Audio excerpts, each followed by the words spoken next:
મને અત્યારે એવું આવે ધમકી આપે તો કેસ પાય તને મરાઈ નો છું.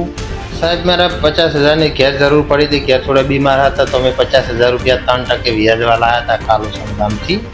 ને અત્યારે અમે આવડા મોટા છે, અમારે એક સારું ઘર રહેવા નથી કમાણી કરી છે. ને તમે પૈસા લેવા દો બસ. તમે એમ કહો ને કે મારે 8 લાખ 10 લાખ પણ ગોમ ન જોવે. તમે સંબંધી છો, તમે જતા રહ્યા પછી ગોમની જમીન શેડવાની એવી તો એની 100 વીઘા જમીન કરી છે અત્યારે સાહેબ. પણ મારા પાસે પૈસા નથી. મેં હરસંઘવી સાહેબની સરકાર ઉપર ને પોલીસ ઉપર સોંપ્યું છે. હવે મને જે ન્યાય મળે એ. શું નામ આપનું? મારું નામ ટીનાજી ઠાકોર સાહેબ. શું ઘટના શું બની છે તમારી સાથે? સાહેબ મારા 50,000ની ઘેર જરૂર પડી હતી. ઘેર થોડા બીમાર હતા તો અમે 50,000 રૂપિયા 3% વ્યાજવા લાયા હતા કાલુસણ ગામથી. કે તું કાલુસણ ગામથી 3% વ્યાજ લાયા હતા તો મેં એવું કીધું તું, મેં કીધું પૈસા મારા પાસે બધાય નહીં થાય તો હું ભરી જ આવ્યું કીધું 12 મહિને. એટલે હું 18,000 રૂપિયા વ્યાજ લઈ ગયો તો એમને વ્યાજ 18,000 રૂપિયા લીધું નહીં. તો પછી હું 19 મહિના છે તો હું બધા ભરવા જાઉં તો એમને કોઈક લાખ રૂપિયા ઉપર વ્યાજ કાઢી નાખ્યું. તો મેં 80,000 રૂપિયા તો મેં આપી દીધા એમને. કીધું 80,000 રૂપિયા આપી દીધા તો મને હવે એમ કહેશે કે ચક્રવર્તી કે ભાઈ કે હું કંઈ વ્યાજ ચડાયું તે આવી ધમકીઓ આપે છે. ને અત્યારે હું તમને નમ્ર વિનંતી કરું છું કે પણ મને મારી નાખવાની ફૂલ ધમકી છે.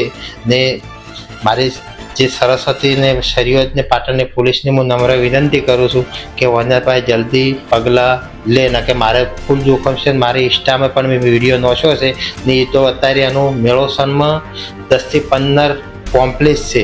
ગામમાં 100 વીઘા જમીન કરી છે ને એના ઘરમાં આપણે રૂપિયા લેવા જઈએ તો કશું પ્રૂફ આપતો નથી. બસ ગામનો જમીન જોવે તો ગામને આવી આખા ગામનું એનું કશું રાખ્યું નથી. શું નામ છે એનું મેલાજી નામ છે. મેલાજી તરીકે હું ઓળખું છું આધાર કાર્ડમાં સાહેબ. મેલાજી નાગજીજી કે મેલાજી નાગજીજીનું ગામમાં બહુ એને એટલું કર્યું છે કે મેં એવા માથા રોભલ્યા છે 2,000 રૂપિયા વ્યાજ ભર્યું છે.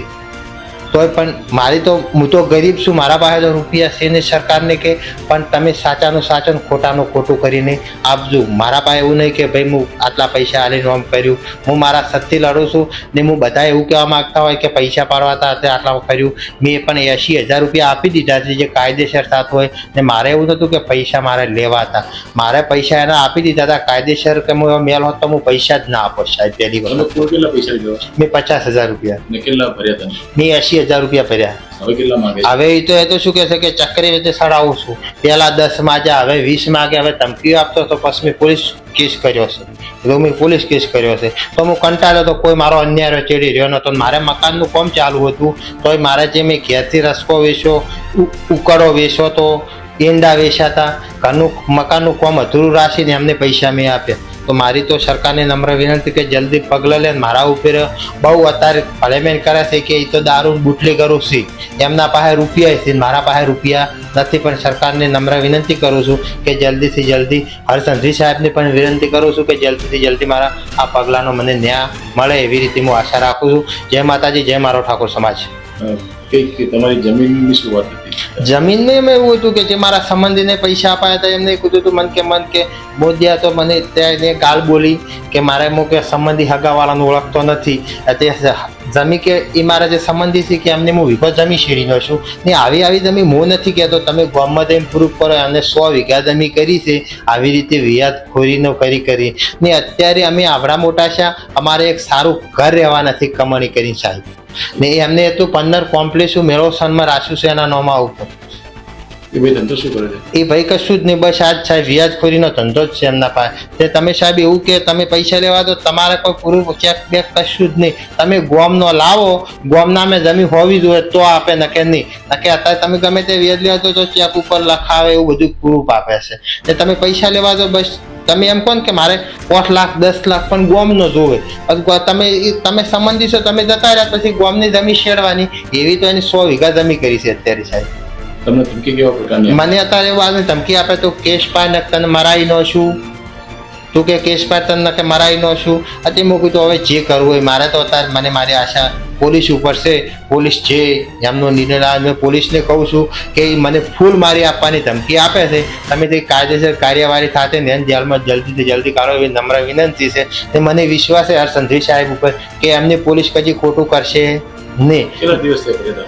ફરિયાદ આપ્યા તો 3-4 દિવસ થઈ ગયા સાહેબ. આરોપી ઝડપાય? ના, નથી ઝડપાનો હજી સુધી, કારણ કે પોલીસ તો થાય છે, પોલીસ તો એમનું કામ કરી જ રહી છે, સારા રીતે બહુ મસ્ત રીતે કામ કરી રહી છે.